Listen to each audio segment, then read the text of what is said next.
आज धर्म सिंह जी का देख लीजिए कितना विरोध है। मैं जिस गांव में भी जाता हूं वहां पे धर्म सिंह जी को ये कहा जा रहा है कि वो गांव में नहीं घुस सकते। क्या हालात हैं उनके लिए। तो मुझे तो ये लग रहा है कि धर्म सिंह जी का जो है क्या होगा इस बार। पिछली बार भी विरोध था, इस बार तो लोग उन्हें घुसने भी नहीं देना चाह रहे। ये नहीं किया जाता कि कंबल पीछे आप रख लो इतने सारे दिखाने के लिए। क्या दिखाना चाहते हैं? यह दिखाना चाहते हैं कि मेरे पास इतना पैसा है, मैं इतना सक्षम हूँ। मतलब ये गरीबी का भी मजाक उड़ाने वाली बात है। दिखावा करके अगर आप कंबल बांट रहे हैं, ये तो राजनीतिक आपकी सोच है। अगर आप कंबल जाइए तो रात को जाइए ना, जो गरीब सड़क पे सो रहा है उसको कंबल दीजिए। आप घर घर जाइए ना। लेकिन जब धर्म सिंह जी जो दूसरी पार्टी जिनको हमने हराना था वही हमारी पार्टी में आ गए और उन्होंने पूरी पार्टी को हाईजैक कर लिया एक तरह से, तो ऐसी पार्टी में फिर मेरा रहने का कोई औचित्य नहीं बनता था। नमस्कार, स्वागत है आप सभी का हेडलाइंस न्यूज नेटवर्क पर और मैं हूं आपके साथ विपिन चौधरी। आज हमारे साथ एक बहुत ही खास मेहमान कांग्रेस पार्टी के बड़े नेता अरुण चौहान जी मौजूद हैं। 2022 का विधानसभा चुनाव नज़दीक है। 2022 के विधानसभा चुनाव और अन्य कई मुद्दों पर आज हम इनसे खास बातचीत करेंगे। अरुण जी, बहुत बहुत स्वागत है आपका हेडलाइंस न्यूज नेटवर्क पर। जी विपिन जी, आपका बहुत बहुत स्वागत है। पहला प्रश्न यही है कि अभी कुछ महीने पहले तक आप भारतीय जनता पार्टी के वरिष्ठ नेता थे, लेकिन आज आप कांग्रेस पार्टी के वरिष्ठ नेता हो। विचारधारा बदलने के पीछे क्या कारण रहा? देखिए, कुछ दिन नहीं, अब तो 1 साल हो चुका है मुझे कांग्रेस पार्टी में। आज जो है मैं काम कर रहा हूँ दिल से, क्योंकि जब मैं किसान मोर्चे में रहा था मैं, तो जब मैंने देखा वहाँ पर किसान मोर्चे में कि लोगों ने जो है पराली फेंकनी शुरू कर दी कार्यकर्ताओं पर, भाजपा के बड़े बड़े नेताओं पर, तो जब नीति ये निकल के आई 3 काले कानून, तो मैंने उसी समय निर्णय लिया। मैंने कहा ये जो हमारी भाजपा है ये बिल्कुल किसान विरोधी रास्ते पे जा रही है। तो उस समय मैंने इस्तीफा दे दिया था और मेरा बहुत अच्छा निर्णय रहा था ये, क्योंकि आज काले कानून भी देखो, काले कानूनों के आगे झुकना पड़ा आज भाजपा को। अगर भाजपा ना झुकती तो ये बहुत बड़ा अन्याय भी करती। तो इसलिए मैंने उस समय इस्तीफा इसलिए दे दिया था। तो आज मैं बड़ा खुश हूँ कि आज जो है मैं जिस पार्टी में हूँ वो किसानों की हितैषी पार्टी है। लेकिन चर्चा तो ये है 2017 में आप भारतीय जनता पार्टी से चुनाव लड़ना चाहते थे, लेकिन टिकट आपको मिला नहीं, और अब 2022 का विधानसभा चुनाव नज़दीक है। अब भी इसी प्रकार की संभावनाएं थी कि आपको टिकट मिलेगा नहीं, आपने इस वजह से पार्टी को छोड़ दिया। देखिए, ऐसा है, टिकट तो अगर हमारे किसी कार्यकर्ता को भी दिया होता पार्टी ने, तब भी मैं सोचता कि ठीक है, हमारी जो पार्टी है वो नीतिगत काम कर रही है। लेकिन जब धर्म सिंह जी जो दूसरी पार्टी जिनको हमने हराना था वही हमारी पार्टी में आ गए और उन्होंने पूरी पार्टी को हाईजैक कर लिया एक तरह से, तो ऐसी पार्टी में फिर मेरा रहने का कोई औचित्य नहीं बनता था। उन्होंने आज भी पूरी पार्टी को हाईजैक किया हुआ है नकुड़ विधानसभा में भाजपा को। अब आप कांग्रेस पार्टी में हैं, 2022 का विधानसभा चुनाव भी नज़दीक है, टिकट की मांग आपकी भी है। उधर मुजफ्फर अली जो कांग्रेस पार्टी के जिला अध्यक्ष हैं वो भी कह रहे हैं कि मुझे भी टिकट चाहिए। प्रवीण जंदेड़ा जी भी टिकट मांग रहे हैं। और सबसे बड़ी बात यह है कि यहाँ नकुड़ विधानसभा से लगातार चुनाव लड़ रहे इमरान मसूद भी कांग्रेस पार्टी के राष्ट्रीय सचिव हैं। तो आपकी दावेदारी कितनी मजबूत है? देखिए, मैं जो पार्टी के कार्य हैं उन पर शुरू से लग गया था, और मुझे माननीय इमरान मसूद जी जो हमारे राष्ट्रीय सचिव जी हैं उन्होंने ही ज्वाइन करवाया था। माननीय प्रियंका जी जब चिल्काना में आई थी तो उन्होंने ही मुझे ज्वाइन करवाया है, और ये उन्हीं के मार्गदर्शन पे मैं चल रहा हूँ। आज कांग्रेस पार्टी में वो हमारे नेता हैं और उन्हीं के आदेश के अनुसार मैं मेहनत कर रहा हूँ। मैंने मेरे ख्याल से जो भी अब तक कार्य किए हैं पार्टी में रहकर उनके आदेश अनुसार कार्य किए हैं। सवाल ये है कि अरुण चौधरी लंबे समय से नकुड़ विधानसभा में रह रहे हैं, जनता की सेवा करने का काम कर रहे हैं। 2022 में मौका मिलेगा या नहीं? अरुण चौहान चुनाव लड़ेंगे या नहीं? देखिए, अभी हमारा 2 दिन पहले स्क्रीनिंग टेस्ट हुए। हमारे लोगों को, प्रत्याशियों को बुलाया गया था और वहाँ पर मुझसे सवाल पूछे गए, हमारी पार्टी के बारे में पूछे गए, हम लोगों ने क्या क्या संघर्ष किया है। कोई भी कार्यक्रम रहा हो पार्टी का, हमने बढ़ चढ़ के हर तरह से हिस्सा लिया है और हमें सहयोग भी मिला है। क्योंकि जब से माननीय प्रियंका जी हमारी पार्टी में एक नए रूप में आई हैं, उन्होंने संगठन को मजबूत करने का काम किया है। मैं यहाँ पर इस समय जिला महासचिव हूँ सहारनपुर का। तो ये समझिए कि अगर हमें कोई मेहनत की होगी जब ही तो पद मिला है। ऐसे नहीं किसी कार्यकर्ता को पद मिलता है, उसकी जिम्मेवारी, उसकी मेहनत देखी जाती है। कोई भी कार्यक्रम रहा हो, हमारे जितने भी हमने महंगाई के खिलाफ मोर्चा संभाला, कैंडल मार्च किए, ये संगठन का ही जो हमारे को सफलता मिली है, उसी का श्रेय है कि मुझे आज जिला महासचिव बनाया गया है। ऐसे ही मैं उम्मीद करता हूँ कि अगर पार्टी मुझे इस लायक समझेगी कि मैं चुनाव लड़ूंगा तो मैं अवश्य चुनाव लड़ूंगा। अरुण जी, आप तो यहाँ घर पर बैठे हुए हैं, जिन लोगों को चुनाव लड़ना है वो तो कंबल वितरित कर रहे हैं, राशन वितरित कर रहे हैं। देखिए, कंबल वितरित करने से और राशन देने से अगर हम ये सोचें कि हम चुनाव में जीत जाएंगे या चुनाव में होंगे, ऐसा नहीं होता। मैं जब विधानसभा में आया था, देखिए गरीब आदमी के यहाँ पहुँच कर दिए जाते हैं कंबल। ये नहीं किया जाता कि कंबल पीछे आप रख लो इतने सारे दिखाने के लिए। क्या दिखाना चाहते हैं? यह दिखाना चाहते हैं कि मेरे पास इतना पैसा है, मैं इतना सक्षम हूँ। मतलब ये गरीबी का भी मजाक उड़ाने वाली बात है। दिखावा करके अगर आप कंबल बांट रहे हैं, ये तो राजनीतिक आपकी सोच है। अगर आप कंबल जाइए तो रात को जाइए ना, जो गरीब सड़क पे सो रहा है उसको कंबल दीजिए। आप घर घर जाइए ना, तब पता लगे कि आपको मेहनत क्या होती है और गरीब तक पहुंचेगा कंबल भी। आप अगर इकट्ठा करके लोगों को और प्रदर्शन करते हैं कंबल दिखाने का, तो ये ढोंग और ड्रामा लगेगा। इसमें इससे ज़्यादा कुछ नहीं है। जनता सब जानती है। यहाँ बड़े बड़े लोग आए, भड़ाना जैसे आए यहाँ पर, जिन्होंने पैसे के बलबूते पे अपना दिखाना चाहा, लेकिन वोट कितनी मिली? 5,000, 6,000, 10,000। तो ये दिखावे की राजनीति अब जनता समझती है। हम लोग हैं, हम लोगों ने कंबल बांटे हैं, हम लोग घर घर गए हैं, गरीब ज़रूरतमंद को दिए हैं, विकलांगों को दिए हैं, चिन्हित करके दिए हैं। तब जाके एहसास होता है कि गरीबत को ही पहुंचानी चाहिए रसद। ऐसे बांटने से, दिखावा करने से चुनाव नहीं लड़ा जाता। अभी हमारे कार्यक्रम है, हम तैयारी करके आए हैं। अभी हमारे परसों से जो है संगठन के कार्यक्रम शुरू हो रहे हैं, तो हम चुनाव की तैयारी ज़मीनी स्तर पे कर रहे हैं, ना कि दिखावा करके कि मैं क्या हूँ और क्या नहीं।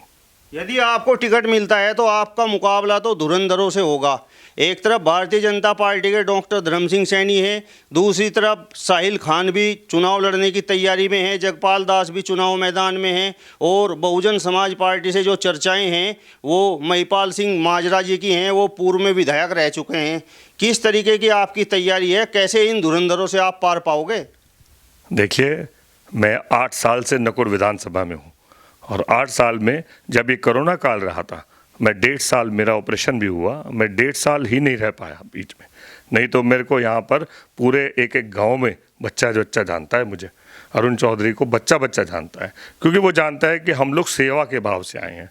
हमारा कोई उद्देश्य ऐसा नहीं है कि दिखावा करके विधायक या एमएलए या एमपी बनना है। मेरे परिवार में इतने मौजूद लोग बैठे हैं, लेकिन हम सेवा का भाव लेके बैठे हैं यहाँ पर। कोई हमारा ऐसा नहीं है कि हम लालचवश बैठे हैं इस चीज़ पे। हम लोग ज़मीन स्तर से काम कर रहे हैं, और ज़मीन स्तर से काम करने वाले की एक दिन जीत निश्चित होती है। आज धर्म सिंह जी का देख लीजिए कितना विरोध है।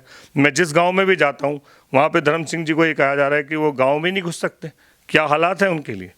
तो मुझे तो ये लग रहा है कि धर्म सिंह जी का जो है क्या होगा इस बार। पिछली बार भी विरोध था, इस बार तो लोग उन्हें घुसने भी नहीं देना चाह रहे।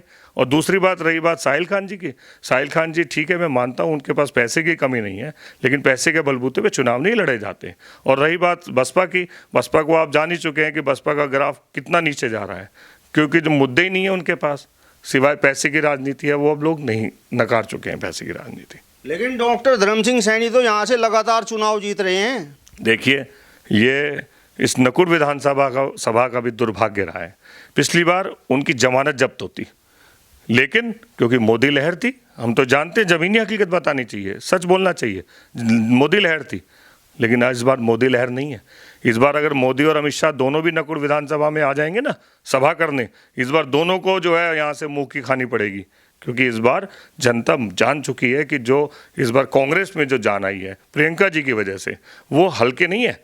बहुत ज़बरदस्त रैलियां हुई हैं। बनारस में हम लोगों ने रैली की है, हम लोगों ने मुरादाबाद में, अभी मैं रैली में गया था, लोग टूट के पड़ रहे हैं, चाह रहे हैं कि परिवर्तन होना चाहिए। तीनों सरकारों को देख चुके हैं, 30 साल से जो है यही देखते आ रहे हैं कि हर बार आती है नई सरकारें, हर बार उम्मीद की जाती है, लेकिन उम्मीद बिल्कुल नाकाम निकलती है। वही सेम स्थिति रहती है, महिलाओं पे वही अत्याचार होते हैं, वही महंगाई बढ़ती जा रही है। हर चीज़ में देख लीजिए, कांग्रेस एक ऐसी पार्टी रही है जिसने किसानों का कर्जा माफ़ किया है, जिसने महंगाई को रोका है।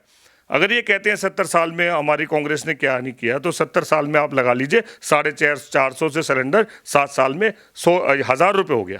मुख्यमंत्री जी तो ये बात कहते हैं कि हमने पूरे प्रदेश में इतना विकास कार्य करा दिया है, कानून व्यवस्था को मजबूत कर दिया है, सरकार तो हमारी बनेगी 2022 में। देखो, कानून व्यवस्था को इन्होंने क्या कर दिया कि जो जितने भी बदमाश थे, जितने भी दूसरी जैसी खतरनाक प्रवृत्ति के जो नेता लोग रहे थे, चाहे वो एमपी थे, विधायक थे, वो सब भाजपा में चले गए।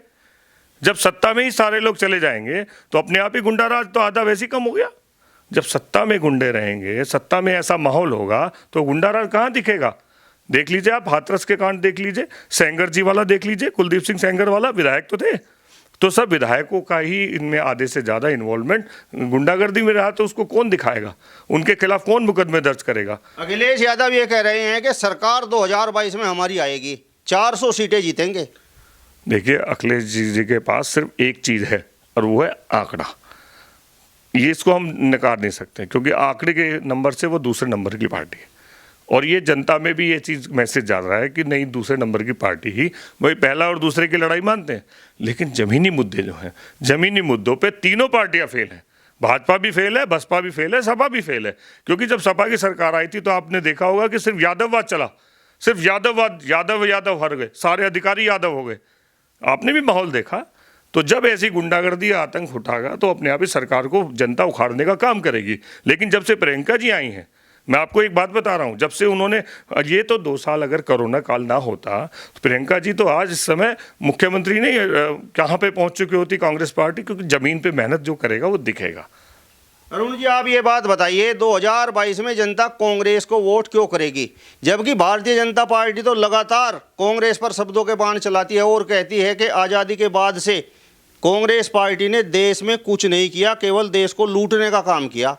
देखिए, कांग्रेस पार्टी ने देश की आज़ादी में सबसे बड़ी अहम भूमिका निभाई, जिस पर लोग आपत्ति आज भी आवाज़ उठा रहे हैं। दूसरी बात, किसानों के लिए आज जो सबसे ज़्यादा अड़के जो आज राहुल गांधी जी आए, उन्होंने आज किसानों के मामले में भट्टा पारसोल का जो मामला, भूमि अधिग्रहण मामला था, उसमें किसानों को आज जो है कितनी मदद दिलाई।